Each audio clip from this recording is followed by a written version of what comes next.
बुद्धिमान बंदर और मगरमच्छ। बहुत समय पहले एक घने जंगल में बबलू नाम का एक बंदर रहता था। वह एक बड़े जामुन के पेड़ पर मस्ती से अपना जीवन जीता था। यह पेड़ नदी के किनारे था और उसमें मीठे मीठे जामुन लगते थे। एक दिन नदी में रहने वाला मगरमच्छ, जिसे मेघू कहा जाता था, नदी के किनारे आता है। बबलू उसे देखता है और जामुन तोड़कर उसे खाने के लिए देता है। अरे दोस्त, क्या तुम जामुन खाना चाहोगे?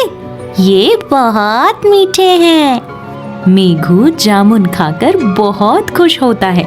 वाह, ये तो बहुत स्वादिष्ट हैं। धन्यवाद बबलू, तुम बहुत दयालु हो। धीरे धीरे बबलू और मेघू की दोस्ती हो गई। बबलू हर दिन मेघू को जामुन खिलाने लगा। एक दिन मेघू अपनी पत्नी को जामुन ले जाकर खिलाता है।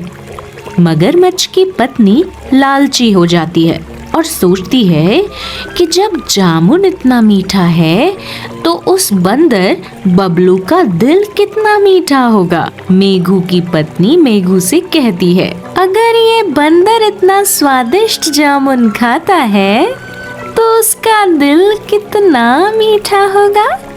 मैं उसका दिल खाना चाहती हूँ। मेघू को अपनी पत्नी की बात सुनकर झटका लगा, लेकिन वह उससे बहस नहीं कर सकता था। वो सोचने लगा कि अब क्या किया जाए। मेघू बबलू के पास जाता है और उसे अपनी पत्नी से मिलने के लिए नदी के पार आने का निमंत्रण देता है। बबलू, मेरी पत्नी तुम्हें धन्यवाद कहना चाहती है। क्या तुम नदी के पार मेरे साथ चलोगे? बबलू अपने दोस्त पर भरोसा करता है, इसलिए वो तुरंत हाँ कर देता है। बबलू मेघू की पीठ पर बैठकर नदी पार कर रहा है। बीच नदी में मेघू अपनी पत्नी की योजना के बारे में बबलू को बता देता है। मुझे माफ करना बबलू, मेरी पत्नी तुम्हारा दिल खाना चाहती है। मैं मजबूर हूँ। बबलू पहले तो सुनकर चौंकता है, फिर एक तरकीब सोचता है। बबलू हंसते हुए मेघू से कहता है, अरे मेघू, तुमने पहले क्यों नहीं बताया? मेरा दिल तो जामुन के पेड़ पर छोड़ आया हूँ। मुझे वापस ले चलो, मैं उसे ले आता हूँ। मेघू को बबलू की बात पर विश्वास हो गया और वह उसे वापस जामुन के पेड़ के पास ले आया। बबलू जल्दी से पेड़ पर चढ़ जाता है और मेघू से गुस्से में कहता है, तुमने मेरी जान लेने की कोशिश की। सच्चा दोस्त ऐसा नहीं करता।